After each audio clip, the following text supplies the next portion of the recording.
पहले मैंने सोचा था इस मकान को निकाल दूंगी, 20-22 हजार मिल जाएंगे, विवाह भी हो जाएगा और कुछ मेरे लिए बचा भी रहेगा।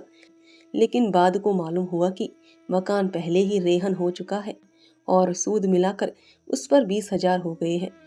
महाजन ने इतनी ही दया क्या कम की कि मुझे घर से ना निकाला।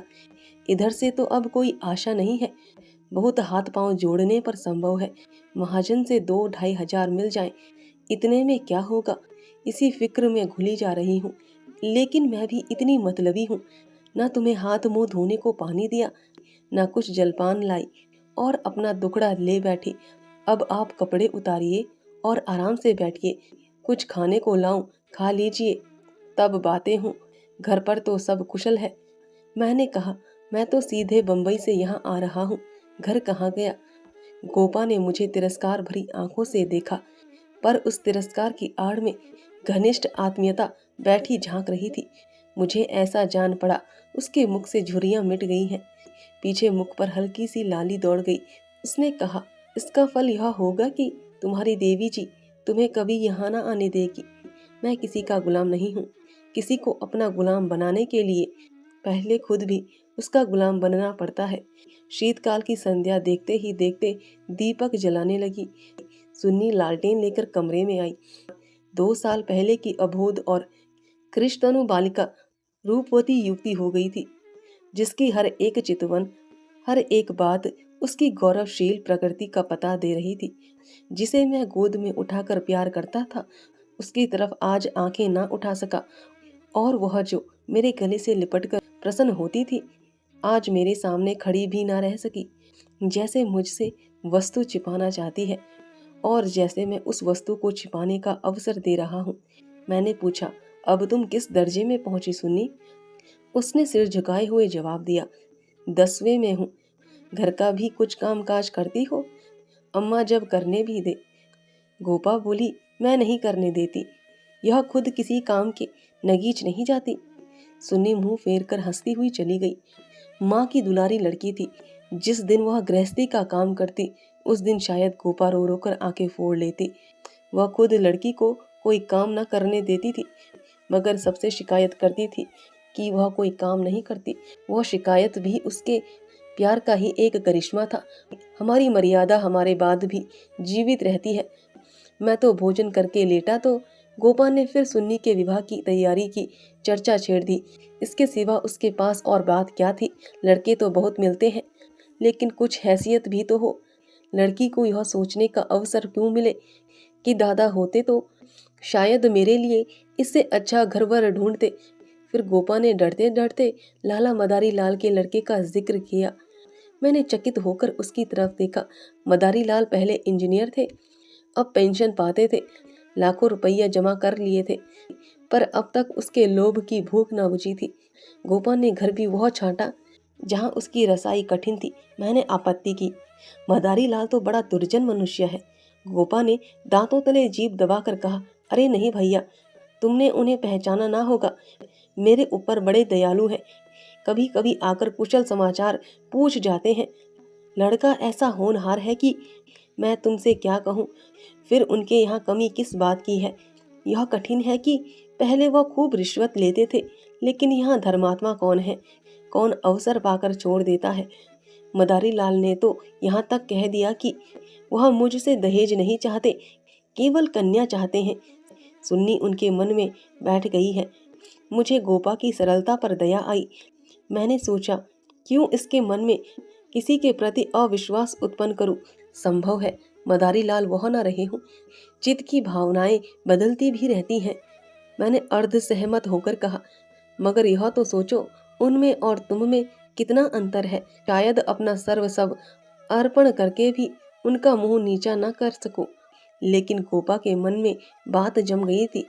सुन्नी को वह ऐसे घर में चाहती थी जहां वह रानी बनकर रहे। दूसरे दिन प्रातःकाल मैं मदारी लाल के पास गया और उनसे मेरी जो बातचीत हुई उसने मुझे मुग्ध कर दिया। किसी समय वह लोभी रहे होंगे।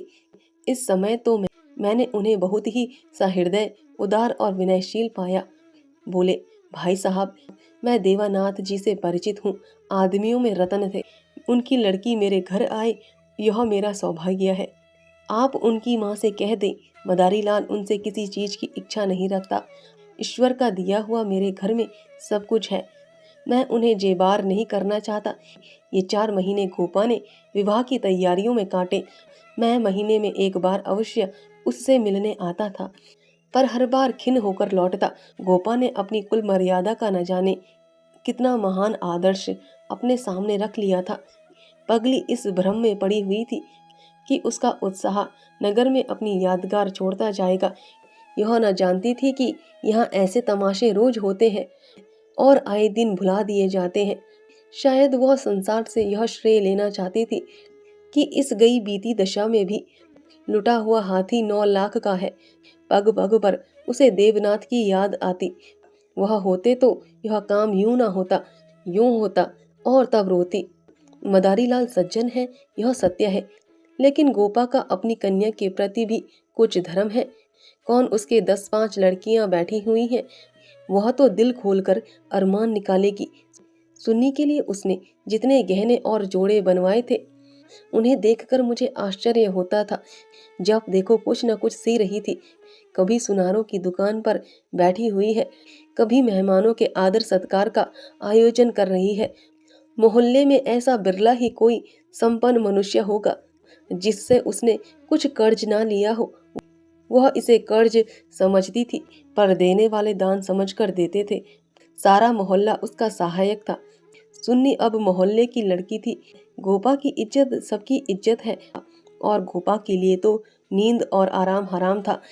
दर्द से सिर फटा जा रहा है। आधी रात हो गई, मगर वह बैठी कुछ ना कुछ सी रही है, या इस कोठी का ध्यान उस कोठी कर रही है। कितनी वात्सल्य से भरी आकांक्षा थी, जो कि देखने वालों में श्रद्धा उत्पन्न कर देती है।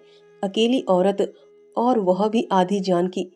क्या करे, जो काम दूसरों पर छोड़ देती है उसी में कुछ न कुछ कसर रह जाती है, पर उसकी हिम्मत है कि किसी तरह हार नहीं मानती। पिछली बार उसकी दशा देखकर मुझसे रहा न गया। बोला, गोपा देवी, अगर मरना ही चाहती हो तो विवाह हो जाने के बाद मरो। मुझे भय है कि तुम उसके पहले ही न चल दो। गोपा का मुरझाया हुआ मुख प्रमोदित हो उठा। बोली, उसकी चिंता ना करो भैया, विधवा की आयु बहुत लंबी होती है। तुमने सुना नहीं, रांड मरे ना खंडर ढहे। लेकिन मेरी कामना यही है कि सुन्नी का ठिकाना लगाकर मैं भी चल दूं। अब और जीकर क्या करूंगी? सोचो क्या करूं? अगर किसी तरह का विघ्न पड़ गया तो किसकी बदनामी होगी?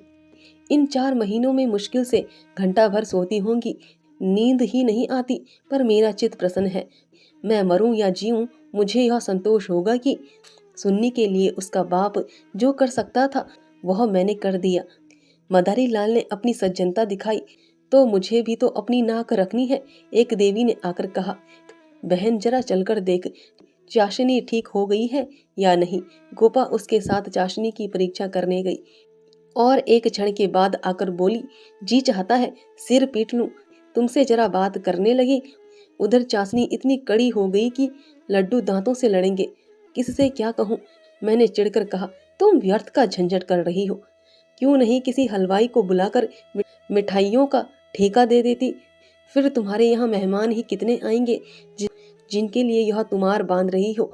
10-5 की मिठाई उनके लिए बहुत होगी। गोपा ने व्यथित नेत्रों से मेरी ओर देखा। मेरी यह आलोचना उसे बुरा लगा। इन दिनों उसे बात बात पर क्रोध आ जाता था। बोली, भैया तुम ये बातें ना समझोगे। तुम्हें न माँ बनने का अवसर मिला, न पति बनने का। सुन्नी के पिता का कितना नाम था, कितने आदमी उनके दम से जीते थे।